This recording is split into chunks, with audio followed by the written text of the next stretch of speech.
कि शरीर एक वृक्ष है, ये हृदय रूपी घोंसले में दो पक्षी रहते हैं, ईश्वर और जीव। दो नहीं रहते हैं। शास्त्र का इशारा, जैसे शीशा में हम दो दिखाई दे रहे हैं ना, तो हम दो तो नहीं हो गए ना। ऐसे ही अंतःकरण एक दर्पण है, जिसको सरल भाषा में अंतःकरण पूरा न कह के तोरा मन दर्पण कहलाए। तो जो परमात्म शक्ति का प्रकाश पड़ रहा है, जिससे ये अंतःकरण संचलित हो रहा है, मन बुद्धि चित्त अहंकार, वो जो अहंकार धर्म में मैंपन प्रकाशित हो रहा है और वो देह भाव को प्राप्त हो गया, देहाभिमान। इससे उस देहाभिमान स्वीकार के कारण उस भगवत स्वरूप अंश को जीव कहा गया। दो ही कहे ना अनन्यता, दो कहोगे तो सिद्धांत की पुष्टता नहीं होगी। पहले द्वैत से अद्वैत में, क्योंकि सृष्टि का विस्तार एक ने ही किया है और किसी के सहयोग से नहीं, क्योंकि उसके सिवा कोई था नहीं। वो अपने आप से अपने आप में इसका विस्तार किया है। वासना वासुदेवस्य वासितम भुवनत्रयम सर्वभूत निवासोस्मि वासुदेव नमोस्तुते। भगवान वासुदेव के ही संकल्प से संपूर्ण भुवनों का प्रकाश हुआ, रचना हुई, अर्थात वो वासुदेव ही बना। इसलिए गीता जी में कहते हैं कि अगर कोई ये जान जाए कि सब कुछ वासुदेव है, सम आत्मा सुदुर्लभा। भगवान कहते हैं वासुदेवा सर्वम इति सम आत्मा सुदुर्लभ। सब कुछ भगवान वासुदेव ही है, ऐसा जिसको अनुभव हो जाए, ऐसा महात्मा बड़ा दुर्लभ है। तो ये एक रूपक रूप से कहा गया है। सत्य वस्तु दो नहीं होते, एक जो तत्व है वो एक ही है। उसे आप राम कहो, कृष्ण कहो, हरि कहो। तो अंतःकरण धर्म में जो मैं स्फुरित हो रहा है, आप उस मैं को नहीं जानते हैं।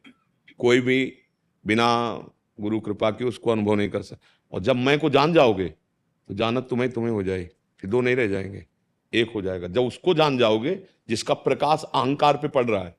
अंतःकरण में चार वृत्तियां, इसलिए उसे चतुष्ट अंतःकरण कहा गया, नहीं एक ही है। संकल्प विकल्प करने के कारण उसको मन कहा गया, निश्चय करने के कारण उसको बुद्धि कहा गया, चिंतन करने के कारण उसे चित्त कहा गया, और क्रियाओं का कर्ता भोक्ता स्वीकार करने के कारण अहंकार कहा गया। यही यही फंसा हो गया है। अपने स्वरूप को, आत्म स्वरूप को भूलकर अंतःकरण धर्म में तन्मय होकर देह भाव से भोगों में क्रियाओं में विचरण करना, इसी को जीव नाम कह दिया गया। हम तो बहुत सरल भाषा में उसको एक दो बार चर्चा की कि जैसे कोई गरीब आदमी रिक्शा लेकर के चला रहा है और फिर उसको बोले ए रिक्शा, वो खड़ा हो गया। वो रिक्शा तो नहीं है, पर रिक्शा का चालक होने के कारण इतना तन्मय हो रहा है कि रिक्शा कहने के कारण खड़ा हो गया। कुछ दिनों बाद पैसा कमाया, उसने टैक्सी खरीद ली। अब टैक्सी में चल रहा, अब उसे ए रिक्शा कौन नहीं खड़ा होगा, टैक्सी है, तो वो खड़ा हो गया। अब टैक्सी हो गया, तो क्या वो रिक्शा और टैक्सी है क्या? नहीं, वो तन्मयता कर लेता है, ममत्व कर लेता है। ऐसे हम किसी जन्म में स्त्री रहे, किसी जन्म में पुरुष रहे, पशु पक्षी रहे, जो शरीर मिलता गया उसमें हम तन्मयता करते गए। अब इसी तन्मयता को मिटाने के लिए भगवान ने हमें साधु समागम दिया है। अपने मन को, अपनी बुद्धि को, अपने चित्त को, अपने अहम को जब श्री भगवान के चरणों में समर्पित कर देंगे तो हमारी ममता इसी में समर्पित हो गई। जब ये अंदर के करण समर्पित होंगे तो शरीर की क्रियाएं भी समर्पित हो जाएंगी। और शरीर की क्रिया और अंतःकरण में हमारा बहुत ममत्व है, ममता है। जहां ये समर्पित हुई तो मैं समर्पित हो गया, जहां समर्पित मैं हुआ तो फिर भगवत स्वरूप हो गया। भगवान और भगवान के भक्त में भेद नहीं रह जाता। मनो मन बुद्धि चित्त अहंकार स्वयं आराध्य देव उसको प्रकाशित कर देते। बुद्धि कृष्णाकार, मन कृष्णाकार, चित्त कृष्णाकार, अहम कृष्ण समर्पित हो गया। अब वो जीव नहीं रह गया, उसे आप जीव नहीं कह सकते। हाँ, उसको इतनी महिमा भगवान ने कही, सातों सम मोहिमे जग देखा और मोते अधिक संत कर लेखा। जिसका मन भगवदाकार हो गया है वो मेरे से भी बढ़कर उसको भाव करे। जाने संत अनंत समाना, एक जगह तो कहा गया अनंत माने भगवान के समान। लेकिन स्वयं भगवान जब सबरी जी को उपदेश करते हुए जगत का मंगल करने के लिए नवधा भक्ति का निरूपण किया तो कह रहे सातों सम मोहिमय जग देखा। सातवीं भक्ति है समता, जो सब में भगवान का दर्शन करे। विद्या विनय संपन्ने ब्राह्मणे गव्यस्तिनी स्वनिचय सुपाके च पंडिता समदर्शिना। सातों सम, सब में सम तत्व का दर्शन करे। सम तत्व भगवान है। मोहिमय जग देखा, दो भाव का है। एक तो सब में भगवान को देखना और एक सबको भगवान में देखना। विराट रूप से भगवान सब, जैसे गीता में कहा यो माम पश्यति सर्वत्र सर्वम च मयि पश्यति।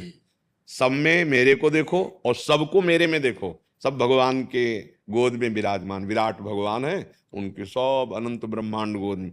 और वो इतने छोटे हैं कि अणु में भी वो विराजमान आराम से हैं, और इतने बड़े हैं कि उन सब अनंत ब्रह्मांड उनके एक रोमकूप में विराजमान है। यो माम पश्यति सर्वत्र सर्वम च मयि पश्यति। ऐसी महिमा भगवान वर्णन करने के बाद कह रहे हैं कि मोते अधिक संत कर लेगा। ये मेरी वो सातवीं भक्ति है जो ऐसे भाव, सब जगह मेरा भाव, सबको मेरे में देखना, पर संत भगवान को मेरे से भी अधिक मानना। ये बड़ी दुर्लभ बात। अगर ये बात मान ली जाए तो भगवत प्रेम, भगवत कृपा सब कुछ प्राप्त हो जाए।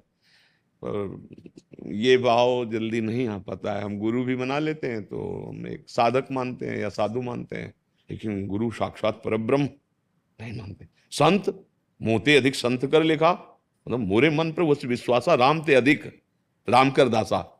अगर ये भाव आ जाए तो जीवत्व मिटने में देर न लगे, क्योंकि फिर उनकी बात पर हम चलेंगे, वो जो उपदेश करेंगे, तो फिर हमारा जीवत्व नष्ट हो जाएगा। ये जीवत्व जब तक है तब तक आवागमन चक्र है, और कोई जीव नहीं बना है, ये भी बात समझ लो। वही एको हम बहुश्यामा, वही बना है, दूसरा नहीं बना है। बिल्कुल सच्ची मानना। एक बार भगवान वशिष्ठ जी ने, भगवान श्री हनुमान जी जो श्री राम सिया के अनुराग में डूबे हुए चरणों में बैठे थे, राजाधिराज चक्रवर्ती सम्राट पद पर विराजमान रघुनाथ जी और माता जानकी जी चरणों को, वशिष्ठ जी ने पूछा कि आप कौन हैं? परम ज्ञानी वशिष्ठ जी का ऐसा, तो हनुमान जी भी परम ज्ञानी है ना, ज्ञानी नाम अग्रगण्यम। तत्काल कहा, प्रभु शरीर भाव से आप स्वामी हैं और ये सेवक है, दास है। जीव भाव से आप अंशी हैं और ये अंश है। और स्वरूप भाव से जो सियाराम सिंहासन में, अपनी सत्ता नहीं है। अपनी सत्ता और महत्ता प्रभु के चरणों में लीन कर देना, यही उपासना का स्वरूप है, यही भक्ति का स्वरूप है। और संपूर्ण ब्रह्मांड में अपनी ही सत्ता देखना, ये ज्ञान का स्वरूप है। हम ब्रह्मास्मि, मैं ब्रह्म हूं। तो इतना बड़ा विशाल विचार के द्वारा जितना भगवान का वैभव है, वो सब वो अपने आप में अभेद देख लेता है। इसे अभेद भक्ति कहते हैं। बस वो मुक्त हो जाता है। और जो सर्वत्र भगवान का दर्शन करते हुए सेवक भाव रखता है, वो मोक्ष से भी बढ़कर सुख प्रदान करने वाले प्रेम रस को प्राप्त हो जाता है। भगवान की नित्य लीला में प्रवेश, नित्य सेवा में प्रवेश पा जाता है। आप समझ रहे?